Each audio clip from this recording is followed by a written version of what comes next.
Hallo allerseits und willkommen zum Kanalupdate für Mai und Juni 2024. Ja, ich hoffe, ihr hattet im Gegensatz zu mir in den letzten Wochen nicht mit lauter Problemen und Katastrophen zu kämpfen. Das hat mich ziemlich gebeutelt, weil es einfach mehrere Dinge waren, die da so aus verschiedenen Richtungen auf mich eingeprasselt sind. Das waren zum einen zwei ziemlich schwere Krankheitsfälle im näheren familiären Umfeld. Dann natürlich noch das schwere Hochwasser, was wir hier in der Gegend hatten Anfang Juni. Da möchte ich mich nochmal bei allen bedanken, die sich da bei mir erkundigt haben, ob alles in Ordnung ist. War ja überall auch in den Nachrichten, das war echt sauheftig, was da los war hier an der Donau und an den ganzen kleinen Bächen, die da eben zufließen. Also sehr dramatisch. Wir hatten hier im Ortsgebiet, wo ich wohne, auch Evakuierungen. Und es traten doch ziemlich starke Schäden auch auf. Also das war echt schlimm, habe ich so in der Form auch noch nie erlebt. Als die Flutkatastrophe dem Höhepunkt entgegenging, hat dann auch noch YouTube angefangen Zicken zu machen. Und zwar haben die ein älteres kurzes Präsentationsvideo von mir gelöscht. Der Grund dafür war Hassrede. Also Modellbau ist bei YouTube offensichtlich Hassrede. Ich habe das Teil mal da, worum es geht. Das ist hier das Sonderkraftfahrzeug 250 Greif vom Rommel, hier als kleines Diorama. Das Präsentationsvideo habe ich 2016 hochgeladen. Da war einfach nur eine moderne Orchestermusik dabei und das Diorama an sich ist, so wie es ist, absolut gesetzeskonform. Also ich kann das auch in Deutschland ausstellen.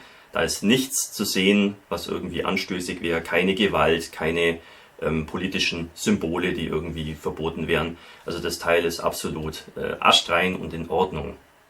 Das hat mich natürlich sehr geschockt und auch überrascht, weil das eigentlich nie ein Problem war bei YouTube. Ich war immer der Meinung, dass das da alles möglichst freiheitlich zugeht. Ich verstehe auch, dass die ihren Laden sauber halten wollen. Da wird auch viel Propaganda verbreitet oder wirklich irgendwelche Hasspredigten von irgendwelchen religiösen Führern und so weiter. Kann ich alles verstehen, dass das natürlich verschwindet. Aber ungefähr das harmloseste Diorama, was ich jemals gebaut habe, dass das dann sozusagen dazu führt, dass ich da einen auf den Deckel bekomme. Ich habe da nämlich eine Verwarnung bekommen, die dauert 90 Tage. Da darf ich mir nichts zu Schulden kommen lassen, sonst werden die Daumenschrauben sozusagen weiter angezogen. Das ist für mich einfach Willkür. Ich habe auch versucht, da Kontakt aufzunehmen und es zu klären mit den betreffenden Leuten, die da verantwortlich sind. Das bringt aber überhaupt nichts. Im Gegenteil, das hat eigentlich nur dazu geführt, dass ich wirklich diese Verwarnung bekommen habe. Vorher war das nur der Hinweis, das ist Hassrede, es wird gelöscht und damit war es gut. Dann habe ich natürlich angefangen, Widerspruch einzulegen und dann ging es erst richtig los. Dann habe ich wirklich eine Strafe bekommen. Also, ja, da fehlen mir echt die Worte. Also, ich kann euch sagen, jeder, der bei YouTube oder auch sonst im Internet Militärmodellbau irgendwas veröffentlicht zu dem Thema, der wird früher oder später, glaube ich, Probleme bekommen. Was mich an der ganzen Sache eigentlich hauptsächlich stört, ist weniger, dass die einfach irgendwas willkürlich löschen können. Das können sie von mir aus tun. Was mich da wirklich stört und beleidigt und aufregt, ist, dass ich mir gefallen lassen muss, dass ich sozusagen als Extremist abgestempelt werde, nur weil ich Modelle baue. Von irgendeiner Organisation im Internet, die von dem Thema gar keine Ahnung hat. Das finde ich echt heftig, weil ich laufe ja auch nicht durch die Gegend und sage, du bist das und du bist das und das finde ich ganz schlecht und ab ins Gefängnis mit dir oder eine Strafe oder was auch immer. Das mache ich ja auch nicht. Also das ist, finde ich, völlig irrationales Verhalten. Und das ist das, was mich beleidigt, weil, wie ihr, meine lieben Zuschauer, sicher wisst, habe ich da ideologisch mir nichts vorzuwerfen. Ich habe so viele Freunde im Ausland, mit denen ich regelmäßig in Kontakt stehe. Also irgendwelchen Rassenhass oder irgendwie so ein Zeug kann man mir einfach nicht vorwerfen. Es ist einfach nicht so. Leute, die mich auch persönlich kennen, werden verstehen und auch wissen, dass das absolut einfach nicht der Fall ist. Also Bei mir ist alles in Ordnung, weltanschaulich. Ich versuche mich an Gesetze zu halten, so gut es geht. Und wenn jetzt da irgendwelche Richtlinien von YouTube irgendwie komisch ausgelegt werden, da bin ich machtlos. Da kann ich einfach nichts machen. Das ist wirklich, geht mir an die Nieren, das Ganze. Nachdem dieses harmlose Video und Diorama solche Probleme verursacht hat, musste ich natürlich gleich aktiv werden, denn ich wollte einfach nicht, dass mein Kanal gelöscht wird, weil es einfach noch mehr Probleme gibt, die da eben aus der willkürlichen Auslegung der Richtlinien eben entstehen. Und deswegen bin ich hergegangen und habe alle kurzen Präsentationsvideos gelöscht, die ich jemals gemacht habe, weil die anscheinend einfach zu viel Raum für Interpretation bieten.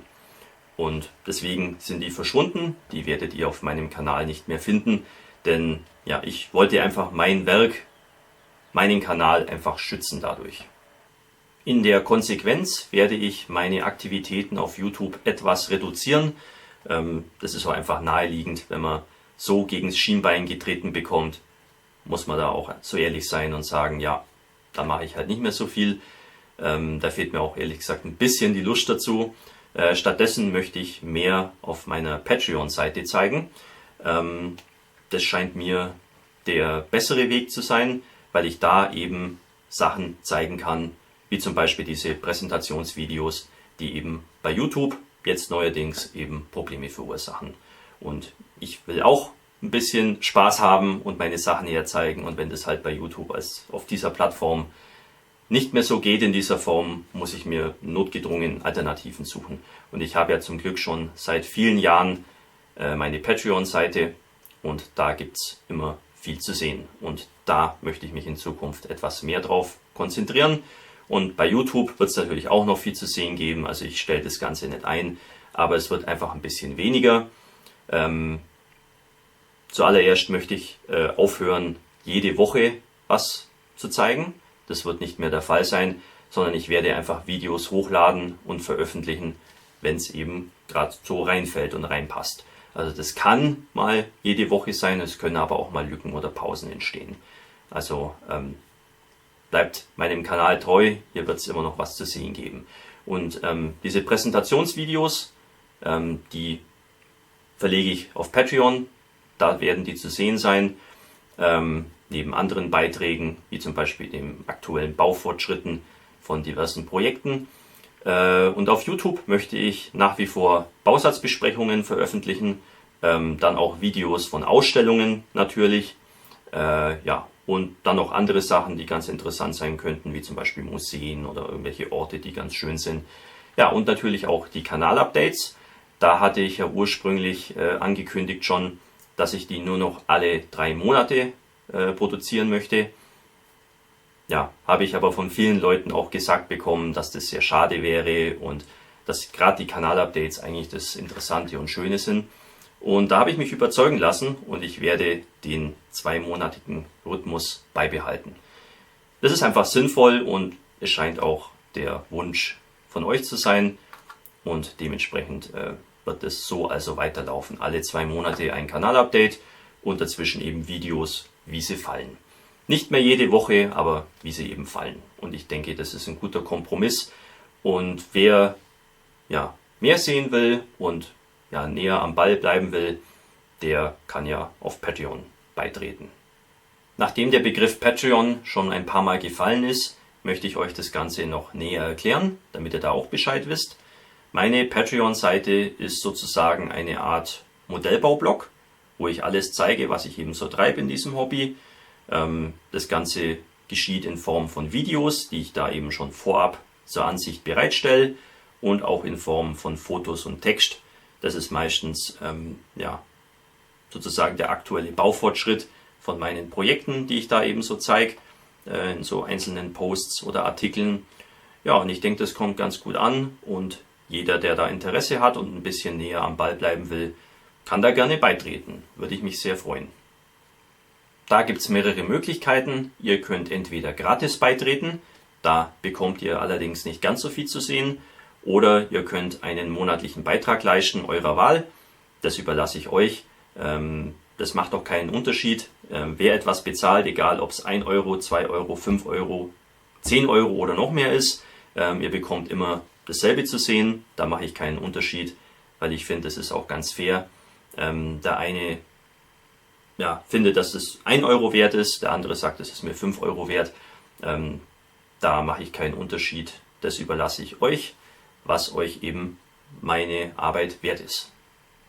Ihr bekommt dann da alles zu sehen, was ich poste, inklusive der Präsentationsvideos, die ich leider nicht mehr öffentlich zeigen kann auf YouTube, weil das eben zu viel Interpretationsspielraum lässt und dann gibt es wieder irgendwelche netten Leute, die das Ganze dann melden und ja, dann geht das Spiel von vorn los. Und ich persönlich gehe davon aus, wenn das Ganze hinter einer Paywall ist, dann bezahlen die Leute ja, um das zu sehen und wenn sie das sehen wollen, dann gibt es auch keinen Ärger. Und Leute, die es nicht sehen wollen, bezahlen ja auch nichts und dann ist das Ganze schön separiert und ich habe keine Probleme und keinen Ärger. Ist leider so, so geht es halt zu in der Welt, ich kann es auch nicht ändern, aber ja, das ist sozusagen meine Sicherheit, die da im Vordergrund steht und deswegen habe ich das jetzt so arrangiert. Ich hoffe, das ist in Ordnung für euch. Gut, so viel dazu, das war jetzt schon mal viel Vorgeplänkel, ist leider notwendig gewesen. Es war aber nicht alles schlecht in den letzten Wochen, Gott sei Dank. Es waren auch ein paar schöne Ereignisse dabei, immerhin. Zum Beispiel war ich im Mai in Tschechien für den Kurzurlaub. Das war sehr schön, habe ich sehr genossen. Ist ein tolles Land, was auf jeden Fall sich lohnt, dass man es besucht. Ich möchte auch gern mal wieder hinfahren, weil ich es wirklich sehr spannend fand. Und ja, ich habe es einfach sehr genossen. Sehr gutes Essen, gutes Bier, nette Leute, schöne Landschaft, schöne Städte. Also da bin ich voll und ganz auf meine Kosten gekommen. War wunderbar. Ende Mai hat dann die 9. Modellbauausstellung Modell trifft Original in Leipheim stattgefunden, im Fliegerhorst-Museum. Das war auch wieder sehr schön, eine eintägige Veranstaltung. Das Ganze ist also relativ stressfrei. Ich habe mich da wunderbar unterhalten mit den Leuten und es gab viele schöne Modelle zu sehen, wie ihr ja sicherlich auch gesehen habt in meinem kurzen Messebericht. Natürlich habe ich auch ein bisschen was eingekauft, und zwar bei Perfect Scale Modellbau. Da habe ich mir ein paar Zurüstsets geholt aus Resin und auch ein paar 3D gedruckte Teile. Ja, die Sachen sind wunderbar und auch durchaus preiswert. Also da konnte ich nicht widerstehen und habe dann da das eine oder andere gleich mitgenommen. Mitte Juni habe ich dann noch einen Tag auf den Modelltagen Stammheim in Stammheim am Main verbracht. Das war auch sehr schön, ich habe mich köstlich amüsiert und ich glaube, ich habe eigentlich den halben Tag nur mit Ratschen verbracht, weil ich da so viele Freunde und Bekannte getroffen habe, die ich schon länger nicht mehr gesehen hatte und da hatte man einfach sich viel zu erzählen. Das war wirklich sehr schön und entspannend, gerade in dieser etwas stressigen Zeit war das einfach perfekt. Ja, und auch da gab es viele tolle Modelle zu sehen, wirklich spektakulär. Ja, und ich habe auch ein bisschen eingekauft, wie ihr euch sicherlich denken könnt. Und zwar von Academy die A10 in 1:48. Die hatte ich schon länger im Auge, weil es einfach ein heißes Teil ist. Dann noch 2 Bäumchen und 2 Häuser. Ja, auch da waren die Preise sehr, sehr moderat. Und ja, ein bisschen Beute muss ja auch sein. Mit leeren Händen fährt man doch ungern heim von einer Ausstellung. Wo wir schon gerade von Ausstellungen reden, für mich geht's in den nächsten 2 Monaten wieder auf 2 Veranstaltungen. Da reden wir doch noch kurz drüber. Das erste wäre in den Vereinigten Staaten die IPMS USA National Convention in Madison, Wisconsin. Das Ganze findet statt vom 17. bis 20. Juli. Ja, ich werde mich wieder über den großen Teich wagen und mir wohl die größte und beste Modellbauausstellung in Nordamerika anschauen. Da bin ich schon ganz gespannt drauf, was da geboten sein wird. Ist mal was ganz anderes. Ja, ich habe auch vor, 2 Modelle mitzunehmen für den Wettbewerb. Also es wird dann auch mal was von mir zu sehen geben auf einem anderen Kontinent. Ich denke, das ist sicherlich ganz interessant. Und ja, ich freue mich drauf, viele Freunde und Bekannte dort zu treffen. Ich habe ja durchaus mein Netzwerk an Modellbauern weltweit und da bin ich schon echt total heiß drauf. Die zweite Veranstaltung wäre die Deutsche und Internationale Zinnfigurenbörse in Kulmbach vom 9. bis 11. August. Da weiß ich noch nicht genau, ob ich es schaffe, aber ich habe es auf jeden Fall auf dem Schirm und ich wollte da schon jahrelang mal hin, aber ich habe es entweder immer verpasst oder ich hatte da was anderes schon vor. Also dieses Jahr muss es mal klappen. Und ja, da möchte ich mal hin. Ist ja immerhin in Bayern und nicht über dem großen Teich, also etwas näher gelegen. Gut, so viel dazu. Ich habe in den letzten Wochen noch viele Spenden bekommen fürs Ferienprogramm, aber auch für mich persönlich. Ich habe das hier mal der Einfachheit halber zusammengefasst, weil es wirklich echt verdammt viel Material war. Also das hat mir echt die Socken ausgezogen, als ich mir das jetzt mal vor Augen geführt habe, wie viel da eigentlich zusammengekommen ist. Echt der Wahnsinn. Schauen wir uns das kurz an, was die edlen Spender da springen haben lassen. Das waren zum einen der Klaus, der Jörg, Markus, Martin, Stefan, Thomas und der Werner. Die haben sich echt nicht lumpen lassen. Das meiste davon ist, wie gesagt, fürs Ferienprogramm. Das sind natürlich die klassischen Bausätze, die eben für die Kinder und Jugendlichen sehr gut geeignet sind. Ein paar Sachen sind auch für mich gedacht. Ich habe das jetzt hier trotzdem mal beieinander gelassen. Wenn ihr die Bausätze seht, dann wisst ihr, glaube ich, schon ungefähr, welche Bausätze da für mich sind. Von Tacom vornehmlich irgendwelche großen 1:35er Modelle. Die sind jetzt nicht unbedingt kindgerecht, aber ja, ich werde damit auch was anzufangen wissen. Ja, Jungs, sehr großzügig von euch, echter Wahnsinn und ja, so viel Großzügigkeit. Ja, da fehlen mir echt die Worte, ist wirklich grandios. Vielen Dank dafür, Jungs. Ich weiß das wirklich sehr zu schätzen. Ist wirklich enorm. Dankeschön. Gut, dann schalten wir mal rüber zur Werkbank und schauen uns zunächst mal hier den M7 Priest an, im Elsass im Januar 1945, den ich ja seit dem letzten Update fertigstellen konnte. Gott sei Dank, denn das Ganze habe ich ja eigens gebaut für eine Sonderausstellung anlässlich des 80. Jahrestags der Befreiung des Elsasses und das Ganze findet Ende November statt und da wäre es ja ein bisschen peinlich, wenn ich dann nichts Passendes zu zeigen hätte. Und dementsprechend habe ich jetzt zumindest schon mal ein Ding dafür fertig, vielleicht schaffe ich noch ein zweites. Der Stand im vorherigen Kanalupdate war der, dass ich gerade angefangen hatte, das Modell zu lackieren. Ich musste dann aber feststellen, dass dieser Grünton für den Priest, den ich mir da zusammengemischt hatte, der hat mir nicht so gut gefallen. Der war auch nicht so treffend für dieses amerikanische Olive Drab. Deswegen habe ich das Ganze nochmal etwas übersprüht, und zwar hier mit einer Farbe aus diesem Live Color Set, eigens eben für das amerikanische Olive Drab.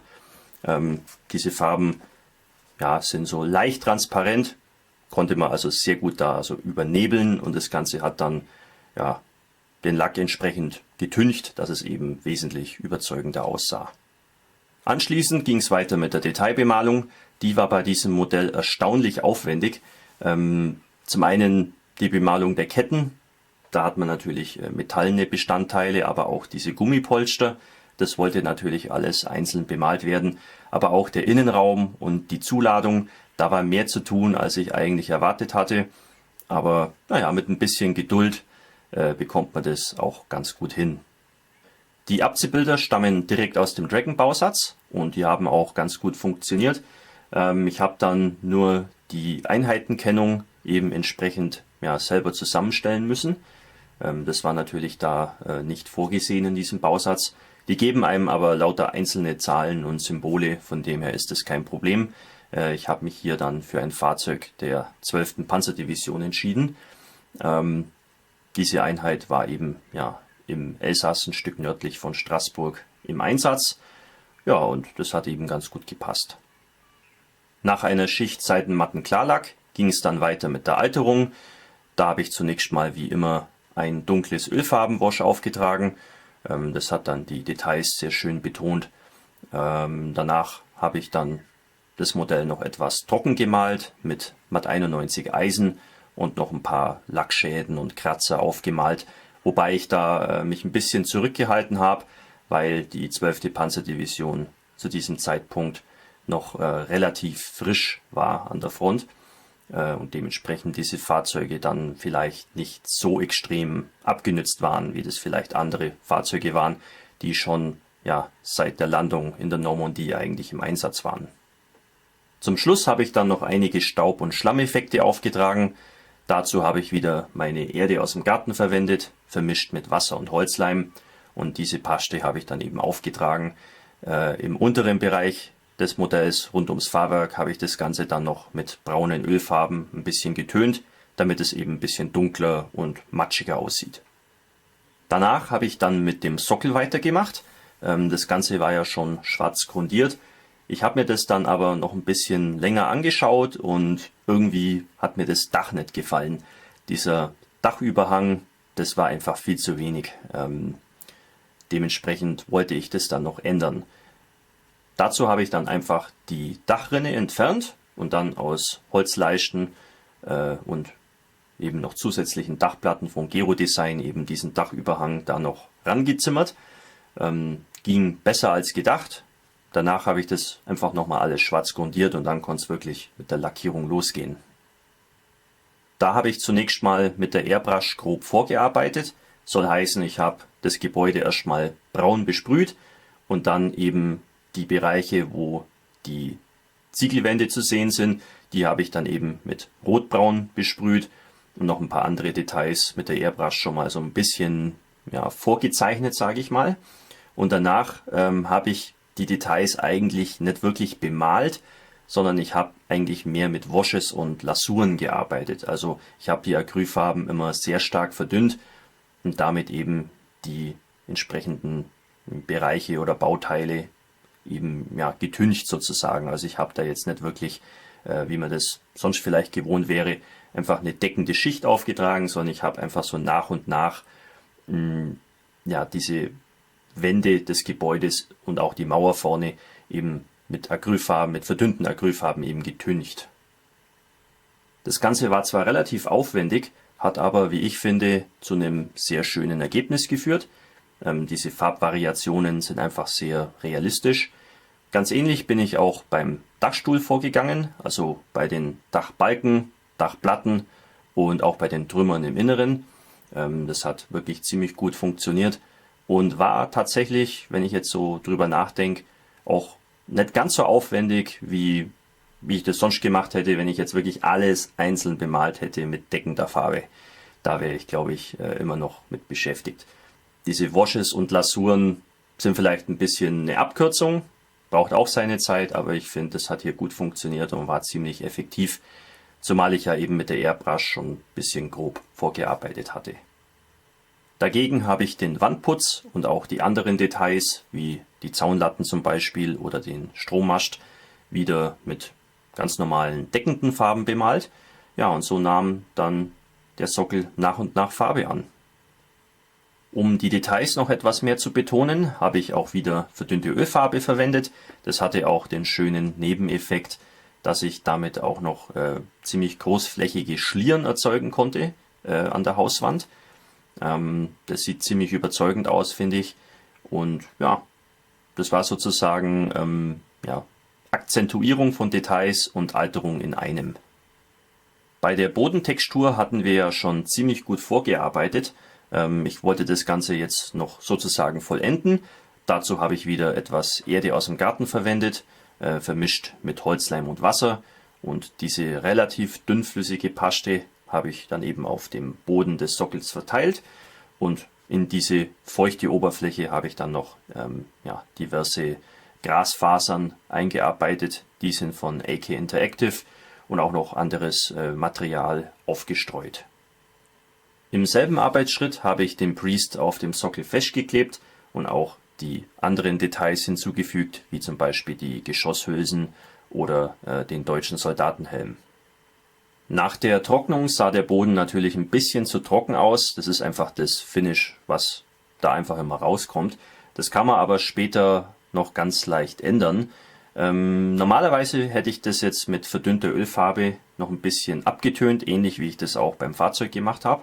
In diesem Fall wollte ich aber mal ausprobieren, ob ich da einfach nur mit verdünntem Holzleim auch zum Ziel komme.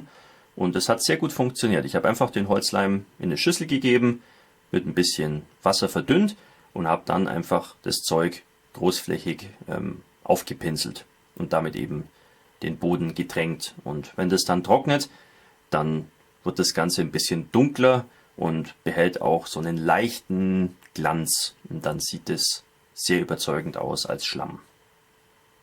Alles, was dann noch zu tun blieb, war die Bemalung der Figuren, 4 Stück an der Zahl. Da habe ich mir einfach mal 2 Tage Zeit genommen und die dann eben entsprechend bemalt. Das Ganze war ein bisschen Neuland für mich, weil ich GIs relativ selten bemal. Darum habe ich da vorher noch einige Fotos studiert, um da eben eine einigermaßen passende Farbgebung dann auch hinzubekommen. Ich glaube, es ist mir einigermaßen gelungen. Ja, ich hoffe zumindest, dass die Experten unter euch das auch so sehen. Ich für meinen Teil bin da auf jeden Fall zufrieden damit. Ja, und dann habe ich die Figuren noch festgeklebt und damit war das ganze Ding dann fertig. Ja, alles in allem bin ich ziemlich zufrieden mit dem Ergebnis. Ich konnte hier auch viel Neues lernen, was unter anderem ja auch das Ziel war bei diesem Projekt, gerade was Sketchbau von Gebäuden angeht. Da hatte ich jetzt bisher nicht so viele Erfahrungswerte und ja, da konnte ich viel lernen. Auch was die Fehler angeht, aus denen konnte ich auch viel lernen.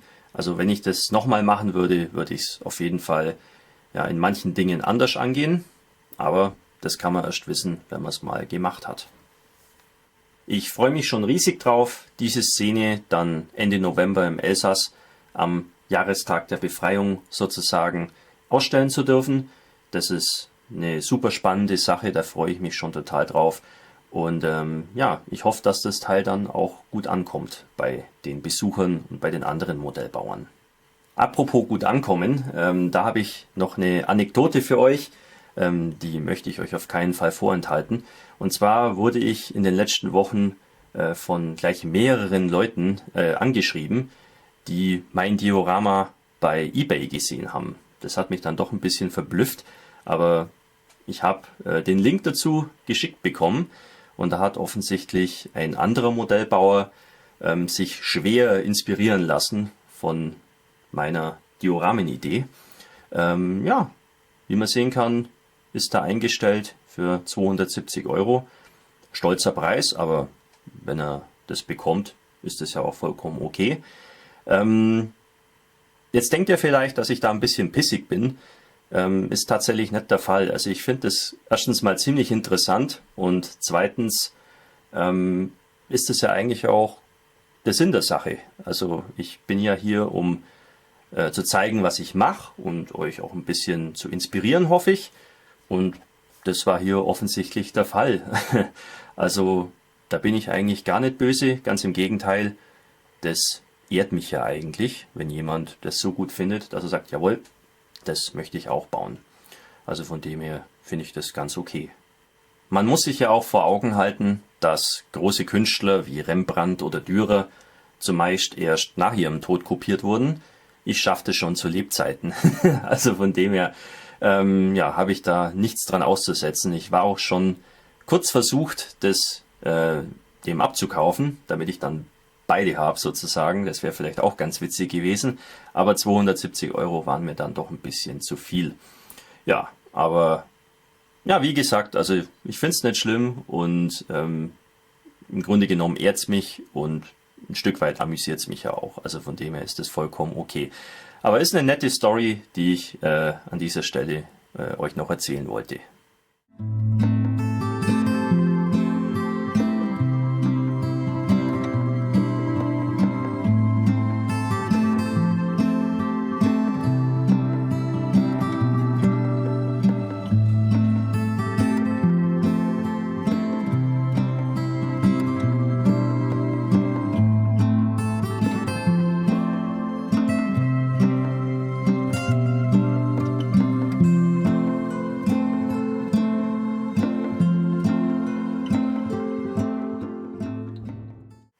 Schauen wir uns jetzt an, welche Projekte ich gerade in Arbeit habe.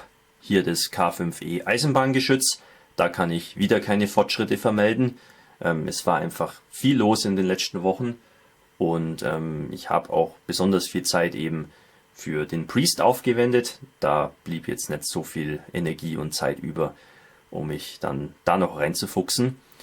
Ja, es geht damit weiter, sobald die Zeit reif ist, möchte ich mal sagen. Es gibt einfach den passenden Zeitpunkt für alles und der scheint im Moment eben nicht da zu sein. Also ja, ich bitte einfach, euch da ein bisschen zu gedulden. Es dauert einfach. Es ist ein Riesenteil. Da muss man auch erstmal so ein gewisses Losbrechmoment überwinden, um da dann eben mit loszulegen, mit Volldampf. Das ist momentan halt nicht gegeben. Dafür bin ich ein bisschen mit dem Jagdpanzer 4 Projekt vorangekommen. Und zwar habe ich auf beide Fahrzeuge ein Ölfarbenwash aufgetragen. Das ist doch schon mal was. Ja, mühsam nähert sich das Eichhörnchen. Ja, als nächstes müssten dann die Lackschäden aufgetragen werden und dann kommt die Verschmutzung an die Reihe. Eigentlich machbar. Von dem her, ja, weiß ich jetzt noch nicht genau, wie ich da dazu komme, aber die Basis wäre sozusagen gelegt dafür. Was den Sockel betrifft, da habe ich jede Menge Zuversicht gewonnen, denn ich konnte ja bei dem M7 Priest Projekt jede Menge neue Sachen lernen, vor allem in Bezug auf Scratchbau bei Gebäuden. Und das wird hier natürlich auch sehr nützlich sein, denn ja, diese Fassaden sehen zwar von außen ziemlich schön aus, aber innen drin ist halt gar nichts. Und da möchte ich schon noch ein bisschen was hinzufügen, sage ich mal, um das auch ein bisschen interessanter zu gestalten. Ja, und das wird mir da sehr nützlich sein, hoffe ich. Aber jetzt mache ich erstmal die Fahrzeuge fertig, möglichst zeitnah, und dann schauen wir mal weiter. Auch der ukrainische Gepard von Takom hat Fortschritte gemacht. Wie ihr sehen könnt, habe ich da mittlerweile den Sockel vorbereitet. Das sieht hier so ziemlich zerfurcht aus. Ich möchte hier nämlich so einen ausgefahrenen Feldweg darstellen. Das sieht, glaube ich, ganz interessant aus. Und hier außenrum soll einfach nur ein bisschen Gebüsch oder Gras sein, also nichts Besonderes. Ja, ich möchte es einfach ein bisschen simpler halten und den Fokus auf dieses sehr interessante Fahrzeug lenken. Außerdem habe ich noch einige Vorhängeschlösser ergänzt, vornehmlich hier an diesen Staukästen und an diesen Gehäusen für die Geschütze. Dafür habe ich von A1 CAD Design hier 3D gedruckte Teile verwendet. Die sind sehr schön und das Ganze funktioniert auch sehr einfach. Man trennt die Teile einfach vom Träger ab und befestigt die mit einem Tropfen Sekundenkleber. Und das war's auch schon.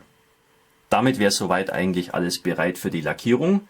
Darum möchte ich mich in den nächsten Wochen auch kümmern, wenn es irgendwie geht. Den Gepard möchte ich mit dem typischen Bundeswehr-Dreifarbanstrich versehen. Das wird bestimmt eine Herausforderung. Und was die Bemalung der Figuren angeht, das könnte ich euch theoretisch auch zeigen. Dieses ukrainische Digitaltarnmuster ist ja doch eine ziemliche Herausforderung. Allerdings sehe ich da gewisse rechtliche Hürden. Das ist eine ziemlich abgefahrene Story, das möchte ich euch auch noch kurz erzählen. Und zwar habe ich unlängst eine E-Mail bekommen von einem anderen YouTube-Modellbauer, der mir gleich mit dem Anwalt gedroht hat, wenn ich den Leuten auf meinem Kanal zeige, wie man dieses Tarnmuster bemalt. Weil er hat da eine Technik erfunden und ich darf diese Technik auf keinen Fall weitergeben. Und er leitet dann rechtliche Schritte ein, wenn ich das mache. Also es gibt so dumme Leute auf der Welt, das ist echt unglaublich. Ich dachte immer, unter Modellbauern herrscht doch eine gewisse Kameradschaft. Gerade der betreffende Modellbauer, der mich da kontaktiert hat, sollte eigentlich am besten wissen, was Kameradschaft ist. Ich könnte euch jetzt sagen, wer das ist oder welcher Kanal das ist, weil wenn jemand das so herumtrompetet, dürfte er ja eigentlich kein Problem haben, wenn das dann alle erfahren, weil das ja seine hochheilige Technik ist. Aber ich denke, Leute, die mich schon länger verfolgen, können sich schon denken, wer das ist. Und wenn der Betreffende nochmal ein Problem mit mir haben sollte, werde ich da ein bisschen offener agieren. Und das ist dann halt ein bisschen peinlich für den Betreffenden. Für mich glaube ich weniger.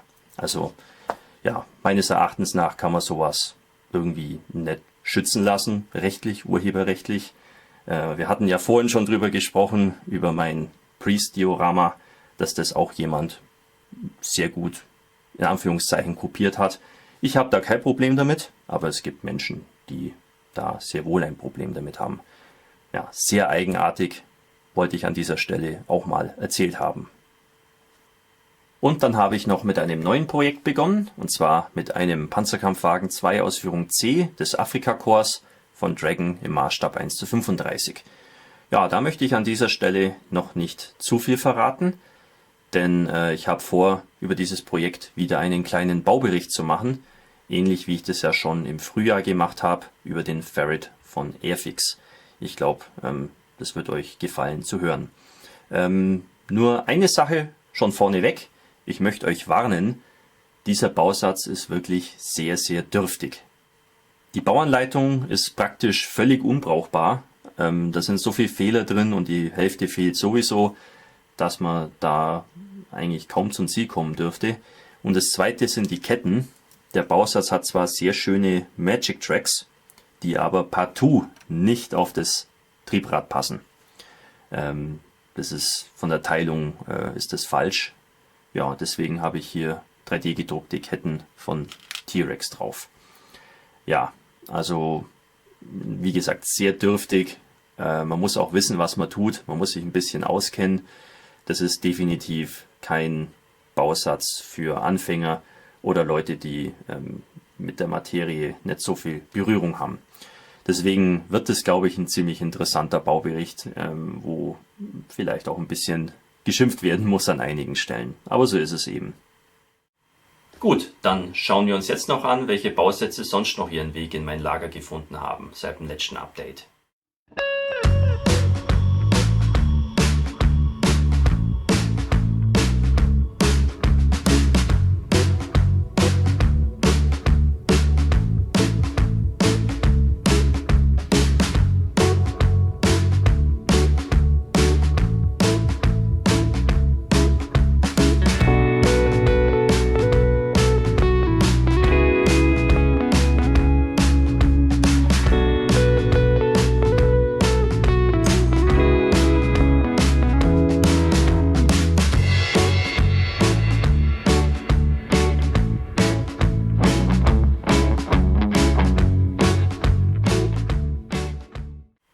Ja, wie ihr sehen konntet, war das Ganze diesmal nicht so figurenlastig. Ich habe mich eher auf Fahrzeugbausätze konzentriert, wie zum Beispiel den Bradley von Magic Factory oder auch den CV90 von Hobbyboss. Ja, auch 2 Fluggeräte habe ich mir zugelegt. Der Apache von Takom, den habe ich mir schon länger eingebildet. Ist einfach ein heißes Teil.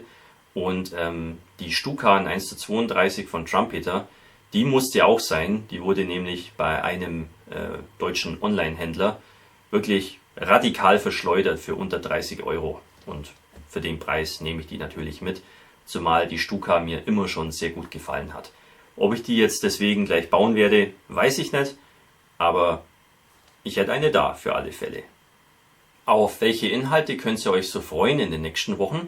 Ja, wie vorhin schon erwähnt, werde ich auf YouTube nicht mehr so ganz regelmäßig posten, aber das eine oder andere wird es natürlich trotzdem zu sehen geben, ist ja klar. Das Ganze wird sich wahrscheinlich vornehmlich mit meiner USA-Reise befassen.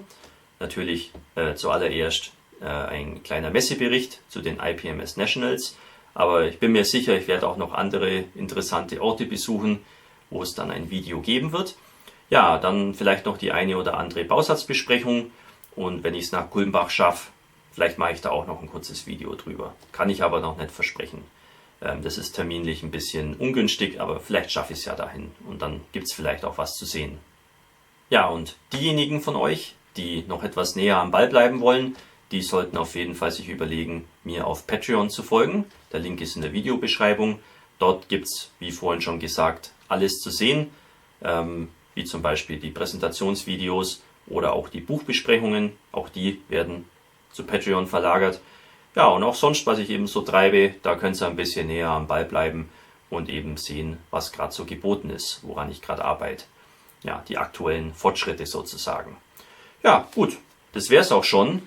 Jetzt seid ihr wieder auf dem neuesten Stand. Es gab wirklich einiges zu erklären, was jetzt die Neuerungen betrifft für meinen YouTube-Kanal. Aber jetzt wisst ihr Bescheid. Und jetzt hoffe ich, dass ich in den nächsten Wochen ein bisschen entspannen kann und diese ganzen blöden Ereignisse ein bisschen hinter mir lassen kann. Das wäre wirklich schön. Und wenn ich aus dem Urlaub zurück bin, dann geht es wieder mit Vollgas weiter hier an der Werkbank. Und dann werde ich doch noch das eine oder andere schaffen dieses Jahr, hoffe ich. Gut, das wäre es auch schon. Vielen Dank fürs Zuschauen und bis zum nächsten Video. Euer Hamilcar Barkas.